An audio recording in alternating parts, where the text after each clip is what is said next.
Hi, ഞാൻ ഈ വീഡിയോയിൽ പറയുന്നത് ഇംഗ്ലീഷിലെ ടെൻസിനെ കുറിച്ചാണ്. നമ്മളെല്ലാവരും പറയും ടെൻസ് 12 ടെൻസ് എന്നൊക്കെ പറയും. 12 ടെൻസ് വരുന്നത് നമ്മൾ 3 കാലങ്ങളിൽ 4 തരത്തിലുള്ള ക്രിയകൾ ഉള്ളത് കൊണ്ടാണ് 12 ടെൻസ് വരുന്നത്. അതായത് നമുക്കറിയാം കാലങ്ങളെല്ലാം. അപ്പോൾ ടെൻസ് എന്ന് പറഞ്ഞാൽ നമ്മളെ മനസ്സിൽ ആദ്യം വരുന്നത് ടെൻസ് റെപ്രസെൻറ്റ്സ് ടൈം, സമയത്തിനാണ് ടെൻസ് കാണിക്കുന്നത്. കാലങ്ങളെക്കുറിച്ച് നമുക്കറിയാം കാലം 3ആണുള്ളത്.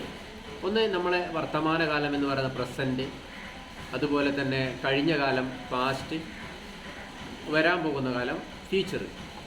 അപ്പോൾ നമ്മൾ ടെൻസ് ഇംഗ്ലീഷ് ഭാഷയിൽ പഠിക്കുമ്പോൾ നമ്മൾ 12 ടെൻസ് പഠിക്കുന്നത് എന്തുകൊണ്ടാണെന്ന് ചോദിച്ചാൽ 12 ടെൻസ് വരുന്നത് 3 കാലങ്ങളിൽ 4 തരത്തിലുള്ള ക്രിയകൾ. ശരിയാണ്, 3 കാലങ്ങളിൽ 4 തരത്തിലുള്ള ക്രിയ. അപ്പോൾ 3, 4, 12 ടെൻസാണ്. ഈ ക്രിയകൾ ഏതാണെന്ന് ചോദിച്ചാൽ ടെൻസ് ഏതാണെന്ന് ചോദിച്ചാൽ കാലങ്ങൾ ഏതാണെന്ന് ചോദിച്ചാൽ പ്രസൻറ്റ്, പാസ്റ്റ് ആൻഡ് ഫ്യൂച്ചർ. ഈ 3 കാലങ്ങളിൽ 4 തരത്തിലുള്ള ക്രിയകൾ, അതായത് സിമ്പിള്, കണ്ടിന്യൂസ്, പെർഫെക്റ്റും കണ്ടിന്യൂസും ചേർന്ന പെർഫെക്റ്റ് കണ്ടിന്യൂസ്. ഈ 4 തരം ക്രിയകൾ പ്രസൻറ്റിൽ വരുമ്പോൾ present simple, present continuous, present perfect and present perfect ആണ്. സെയിം ഇൻ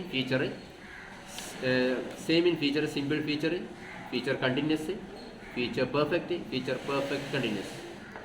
അതുപോലെ തന്നെ അത് പാസ്റ്റിൽ ഭൂതകാലത്തിൽ വരുമ്പോൾ simple past continuous, past perfect and past perfect continuous. അങ്ങനെ 4x3 12 ടെൻസുകൾ ഞങ്ങൾ പഠിക്കുകയാണ്. നിങ്ങൾ സിമ്പിളായിട്ട് നമ്മൾ ടെൻസിനെ പഠിക്കുമ്പോൾ നമ്മൾ കേൾക്കും പ്രസൻറ്റ് കണ്ടിന്യൂസ് കേട്ടുണ്ടാവും. അതുപോലെ തന്നെ സിമ്പിൾ പ്രസൻറ്റ്, പെർഫെക്റ്റ് കണ്ടിന്യൂസ്, ഇത് ഇങ്ങനെ ഫ്യൂച്ചർ കണ്ടിന്യൂസ്. ഇപ്പോൾ ഇവിടെ നമ്മൾ ടെൻസിനെ സമീപിക്കുമ്പോൾ നമ്മൾ ആദ്യം മനസ്സിലാക്കേണ്ടത് ഈ 12 ടെൻസ് ബൈഹാർട്ട് ചെയ്ത് പഠിക്കണം എന്നുള്ളത് അത് നമ്മൾ ഉപയോഗത്തിന് ഉപയോഗിക്കുന്നതാണ്. പക്ഷേ ഈ ടെൻസിനെ കുറിച്ച് നമ്മൾ സമീപിക്കുക ആദ്യം മനസ്സിലാക്കണം എവിടെയൊക്കെ ഇത് ഉപയോഗിക്കാം, എവിടെയൊക്കെ ഉപയോഗിച്ചുകൂടാ. ഇപ്പോൾ സിമ്പിൾ പ്രസൻറ്റ് ടെൻസ് എടുക്കുമ്പോൾ നമ്മൾ സിമ്പിൾ പ്രസൻറ്റ് ടെൻസാണ് ആദ്യം പഠിക്കുന്നത്. പലപ്പോഴും നമ്മൾ തെറ്റിദ്ധരിക്കുന്നുണ്ട്. ഇപ്പോൾ ഐ ഡ്രിങ്ക് ടീ എന്ന് പറയുന്നതിൽ ഞാൻ ചായ കുടിക്കുന്നു എന്ന് പറയുമ്പോൾ അതിൻ്റെ ആ ടെൻസിൻ്റെ യൂസേജിൽ ശരിക്കും നമ്മളെ മനസ്സിൽ വരുന്നത് ഞാൻ ചായ കുടിക്കുന്നു, ഞാൻ ഫുട്ബോൾ കളിക്കുന്നു, ഞാൻ കാർ ഓടിക്കുന്നു ഒക്കെ പറയുമ്പോൾ അതൊരു സിമ്പിൾ പ്രസൻറ്റ് ടെൻസാണ്.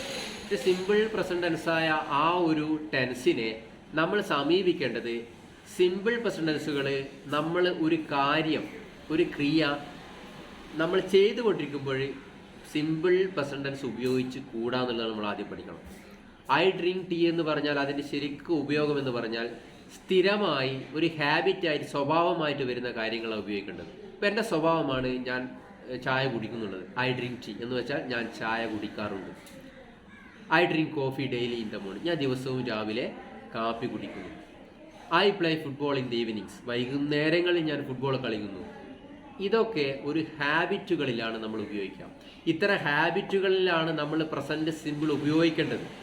പക്ഷെ പലപ്പോഴും അൺഫോർച്ചുനേറ്റ്ലി നമ്മൾ ഈ പറഞ്ഞിരിക്കുന്ന ഞാൻ ചായ കുടിക്കുന്നു എന്ന രീതിയിൽ, ഞാൻ ഫുട്ബോൾ കളിക്കുന്നു എന്ന രീതിയിൽ, ഞാൻ കാർ ഓടിക്കുന്നു എന്ന രീതിയിൽ നമ്മൾ ഉപയോഗിക്കുമ്പോൾ ആ ടെൻസ് തെറ്റായ രീതിയിലാണ് ഉപയോഗിക്കുന്നത്.